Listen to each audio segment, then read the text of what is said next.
Hello students, today we shall see the next module, that is the structural form, that is the various structural systems or the forms for the high-rise structures. Now first we shall see what is a structural system or a structural form system. A structural system in building construction, it is the method of assembling and constructing the different structural elements in a building so that they support as well as transmit whatever loads are applied on the building, and they transfer these loads to the ground without exceeding the allowable stresses in the members. So another definition wherein is structural form system, it refers to the lateral load resisting system. It is the lateral load resisting system. There is a lateral loads whatever are there, the wind load, earthquake load, it resists. So this is a lateral load resisting system of a structure wherein it is employed in the high rise structure where it transfers the loads through the structural components, that is the beams, the girders, the columns. So they transfer these loads through the structural components which are connected with each other in an efficient manner. So structural form is nothing but it is a lateral load resisting system of a structure, that is in case of the high rise building can say they transfer the loads through the structural components which are connected with each other in an efficient manner. So now how do we decide or go on with a structural form or what type of structural system for a high rise building? So when you consider from a structural engineer's point of view, the determination of the structural form for the high rise building, it will involve the selection and the arrangement of the various structural elements so that it can resist more efficiently the gravity and the horizontal, that is a lateral loading. So in reality when we see the choice of this structural form, it is influenced by other considerations or other structural considerations, and there are various other factors which we take into account, such as say the internal planning, the material and the method of construction, the external say architectural planning, then the location where it is placed, then the service systems, and also on the nature and the magnitude of the horizontal or say lateral loading, the height of the building. So where here we can say that there are different factors which affect it. So the major consideration affecting the structural form is the function also. There is the building which is or the structure which you're constructing, for what it is used, what is the function of that building, whether it is for the offices, the commercial, residential. So depending on that, that is if it is an office building, you will be having a large open space wherein you can provide or it can be divided into subdivided into lightweight partition walls. So there are different factors which we consider while selection of the structural form system. So here in this you will be studying the different or the various structural forms for the high rise building, that is the braced frame structures, rigid frame structures, infilled frame structures, shear wall structures, wall frame structures also known as a dual system, coupled wall structures, tube structures, core structures, outrigger structures, and the hybrid structures. So you will be studying what are the advantages, disadvantages, and for what heights it can be used. So the different properties or for what it can be used or which type of the structural form system can be used for what type of the buildings. So these we will be studying in detail here. So first we shall start with the braced frame structural system. So now in this you can see here, this is a structural form system. These are the braces. Just show you the figure here. These are the braces. This cross braced. These are the diagonal bracings. This is the inverted V-shape bracing, right? And here you can see is the eccentrically placed braced frame. This is eccentrically braced diagonal frame, right? Here in this picture wherein the building which is constructed is having a large scale braced frame. So the braces is for the whole outer planning of the structure. Here you can see here this is for the large scale the bracing is provided. So now here we can see, or we will see here, what are its properties. So a braced frame structural system. So these braced frames, they are the cantilever vertical trusses. So we say that these are nothing but the cantilever vertical trusses wherein they resist these lateral loads, okay, and the diagonal members together with the girders.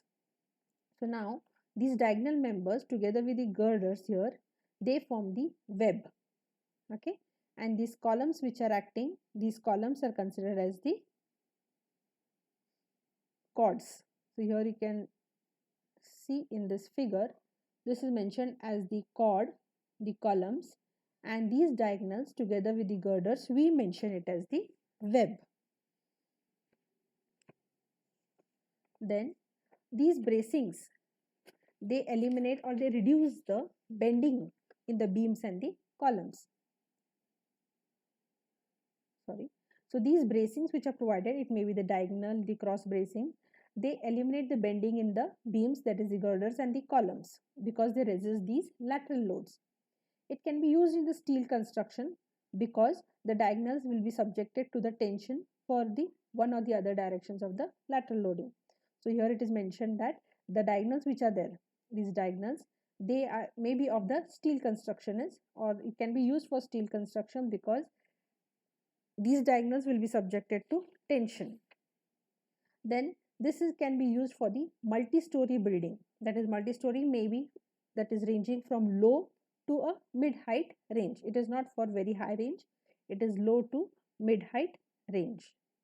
Then this is efficient, economical as it resists the lateral loading, and therefore it increases the lateral stiffness and the resistance of the frame system, or for the movement resisting system.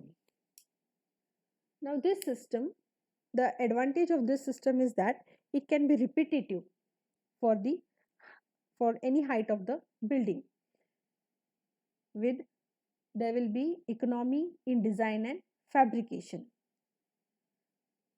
That is, since this is will be continued for throughout the height of the building, so it is a repetitive, say, framework. So because of that, it provides economy in design and the fabrication. But one of the disadvantage will be the internal planning and the location of the doors, windows, it will be obstructed, right? So because of that, what they do is it shall be incorporated internally along the lines of the walls. So in the lines of the walls, they provide the bracings. And also the disadvantage, one more, is that it is expensive to fabricate and erect. So these two, that is to fabricate and erect it, it becomes a bit expensive. So these are the features of the braced frame structural system. Next we shall see is rigid frame structural system. So here you can see here, this is called as a rigid frame structural system. You can see one construction going on. Now in this, what are its features? In this, the beams and the columns, they will be constructed monolithic with each other so that they can withstand the movements which are produced due to the lateral loading. So here the rigid frame is beams and columns will be constructed monolithic. It is made up of one material type because they can withstand these movements. Then the lateral stiffness of this frame will depend upon the bending stiffness of the, that is whatever loads are acting, the stiffness provided by this hold will depend upon the bending of the, that is beams, columns, as well as the joints. Okay, so whatever stiffness it has to provide will be depending upon the actions of the beams, columns, and the joints here. So it is mentioned, or the connections in the plane. So now this type of structural system, it is suitable for RCC, that is a reinforced concrete. It is also used for steel constructions, but the connections will be costly. So the connections made at each point, it will become costly, so usually preferred for the RCC buildings. Then one of the advantage of the rigid frame is the planning and the fitting of the windows will be, that is, you do not have any obstruction as compared to the braced frame. So the planning and fitting will be an advantage wherein you can provide anyhow, as it is an open rectangular arrangement here. Then this rigid frame should withstand the bending moment, shear force, as well as the axial loads or the axial forces. Now it can be used for 20 to 25 story building, okay, and also for a base size of 6 meters to 9 meters. That is, this is the base size we say. So for approximately of 6 meters to 9, typically for 6 meters to 9 meters base size, it can be used, this rigid frame system. Then the other advantage of this rigid frame is that it is ease of construction, and the laborers, they can learn the construction methods easily, and it is also very rapid construction is there, therefore it can be an economical one. Okay, then next, the disadvantage is that the self weight of the whole structure and the materials, it will be resisted by the action of the rigid frames, the contribution will be less. So here this is the main disadvantage. Then the size of the columns, the beams at any level will be depending upon the magnitude of the shear at that level, and it will be having the maximum shear at the base. So the sizes of the columns and the beams will depend upon the shear, wherein that it is maximum at the base here. Thus the design of the framing, floor framing cannot be repetitive. That is, you cannot say that the same repetitive pattern can be applied, because at the base the shear will be more, so here the sizes will be increased. So when it is combined with shear walls or the braced frames or the bends, we can say it is economic for greater heights. That is, you can go for more than 25 stories when you combine it with the braced frames or the shear wall structural system. So this is about the rigid frame structural system. That is, it can be used for what type and what stories is mentioned.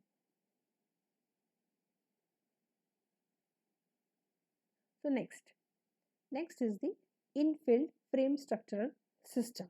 So I'll show you first the figure here. So this is what is called as the infilled structural system. This is infilled material. Okay. So this is one building wherein the building is constructed using the infilled frame material here. So this infill may be a masonry wall. Okay. So that we can see here. So this infill is suitable for a height or for the stories of 30-story building. Okay. It is suitable for 30-story building. Herein, the columns and the beams or the girders, framing of RCC or the steel, that is the columns and the girders, framing of steel or the RCC, it is infilled or it is filled with by the panels. So these panels, it may be of the brickwork, block work, or of the concrete. So it is mentioned here, that is, these panels, it may be of the brickwork, block work, or it may be of the cast in place concrete. Next, these infill walls, whatever walls they are present, it can be for a certain height or it can be completely up to the top, that is completely filled with the frame. Then these may or may not connected to the formwork. Okay, these walls which are there, we usually say it as infill walls. So these infill walls, it may be connected to the formwork or may not be connected. Now, since the in-plane stiffness, whatever bending or the stiffness provided, in-plane stiffness and the strength of these infill walls, they prevent the bending of these beams and columns due to the horizontal or the lateral loading. So the strength of this wall will prevent the bending of the beams and columns under the lateral loading. And because of this structural performance will be improved. Overall, the infill frame structural performance will be improved. Now, whenever there is an earthquake occurring, the diagonal compression struts, they form in the infill. That is, we can see here, this infill material which will be there, whenever the earthquake is occurring, they act as the diagonal compression struts. That is mentioned here. Diagonal compression struts, they form. The infills will be forming and they behave more like a braced frame. So, whenever the earthquake is occurring, these infills, they behave as a diagonal struts, and because of that it will behave as a braced frame rather than a moment frame. Then as these infills, they serve as the external walls or the internal partitions, so they can be used, these infills, whatever infills are there, they can be used for the external wall or well as for the internal partitions, and they are economic way for stiffening and strengthening of the structure. So they strengthen the structure. As we have seen, they increase the structural performance of the structure here. Now, one disadvantage is the complex behavior and the quality of the masonry which we used.